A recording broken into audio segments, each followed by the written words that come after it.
The most important thing as a trader is to have a pre-market game plan, because if you have a pre-market game plan, you know exactly where to buy from, exactly where to sell from, and you can manage your up and down emotions a lot simpler, right? So let me explain. This ES trade, right? I was actually looking at a 15-minute fair value gap, and it actually took out the New York midnight opening price, right? So we had a manipulation of the New York midnight opening price, and this was the fair value gap I was looking for.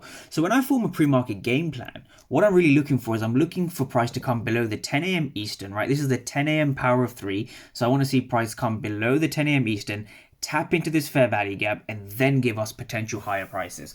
But the question is, how do you know that the fair value gap is going to hold? This is essentially what the markets come down to, right? So we are seeing an entry over here, and we're actually seeing a rejection of this fair value gap, right? So what we need to understand here is that we had a red candle followed by and move upwards, right? So this trade, of course, first target was $300 just over here.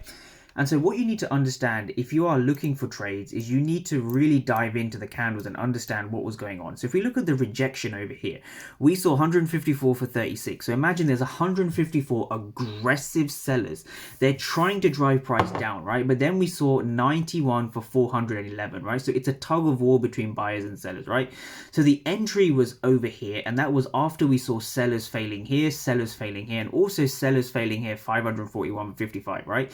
The buyers were in control of the market, right? And that is the reason you could have taken this particular trade. Again, you want to be buying here below the 10 a.m. Eastern, and you simply target the 10 a.m. Eastern.